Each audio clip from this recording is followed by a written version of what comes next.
કૃષ્ણએ બહુ સુંદર મેસેજ આપ્યો છે कि तेरे सोने से पहले तू सबको माफ कर दिया कर, तेरे जागने से पहले मैं तुझे माफ कर दिया करूंगा. और ये सच है.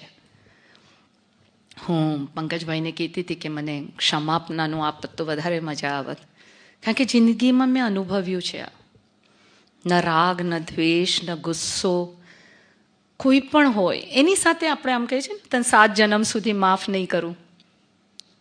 હું ડૂબ્યો તો ડૂબ્યો, તુમકો ભી લે ડૂબેંગે સનમ. આમાં તમે કોસ્મિકમાં એક એનર્જી નાખી દીધી છે. 7 જન્મ સુધી એ તમારો દુશ્મન થઈને આવ્યા જ કરશે. તમે સાપ અને એ વીછી લેતા રહેજો, ઝઘડતા રહેજો, લડતા રહેજો. આ તમે કોસ્મિકમાં નાખી દીધું છે. આપણા છોકરાઓ જ્યારે મોડા આવીએ ત્યારે પહેલો સવાલ ઓર પહેલો વિચાર મા બાપના મગજમાં શું આવતો હોય છે? ક્યાંક એક્સિડન્ટ તો નહીં થયો હોય, ક્યાંક ખોટું તો નહીં થયું હોય. તો આજે નહીં તો 10 વર્ષ પછી બી તમે દીકરા કે પતિના નસીબમાં એક્સિડન્ટ લખી નાખ્યો છે, અજાણતા, અને જેની તમને જાણ નથી. સો દે સે કે તમારા વિચારોનું એક બીજ તે તમે રોપો છો, એટલું વિચારીને રોપો કે તમને ખબર પણ નથી કે આજની જે ડેસ્ટિની તમે ભોગવી રહ્યા છો એ ક્યાંક ને ક્યાંક અજાણ્યાપણે તમે માંગેલી છે, અને તમને ખ્યાલ પણ નથી કે ક્યારે માંગી ચૂક્યા છો. પાણીનું એક બિંદુ ઝાકળ બિંદુ થઈ સૂરજના કિરણોથી ઉડી અને વાદળોને મળે છે, ને આટલા વાદળોને મળી મલ્ટીફોલ્ડમાં વરસાદના રૂપે પાછું જમીન પર આવે છે. પાછું જમીનથી સૂર્યના કિરણોથી બાષ્પીભવન થઈને વાદળોને મળશે. વિચારનું એક બુંદ પણ આજે જે તમે રોપી દીધું કોસ્મિક એનર્જીમાં, કાલે મેનિફેસ્ટ થઈને પૃથ્વી પર સત્ય થઈને તમારી સામે આવશે, અને તમે રોકી નહીં શકો. અને આ એક હકીકત છે. હવે નાનો એક દાખલો આપું. મારા બિલ્ડિંગનો એક દાદરો તૂટી ગયો હતો.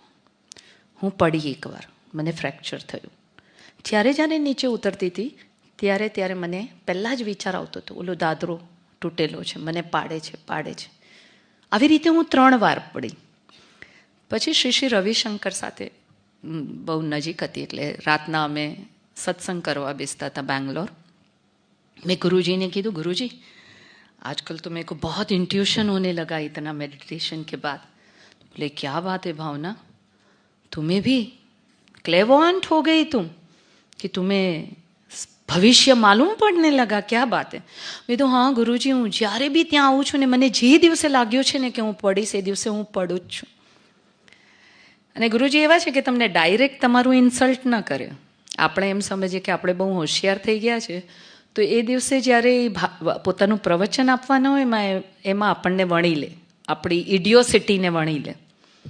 એ દિવસે જે પ્રવચન આપ્યું એમણે એમ કીધું કે આપણને એક આદત હોય છે કે એક વિચાર આપણે ઉદ્ભવિત કરીએ અને પછી એટલી વાર એને વાગોળીએ અને પછી એને સત્ય કરીએ અને પછી પાછા આપણે હોશિયાર એટલા કે વેલિડેટ પણ કરીએ.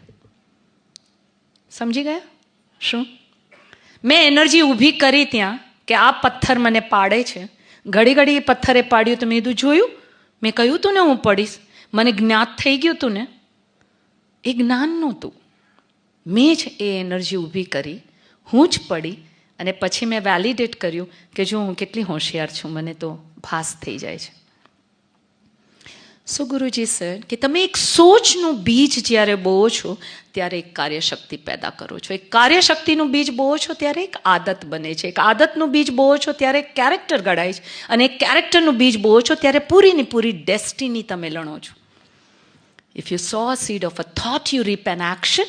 If you sow a seed of an action, you reap a habit. If you sow a seed of a habit, you reap a character. And if you sow a seed of a character, you reap the whole damn destiny.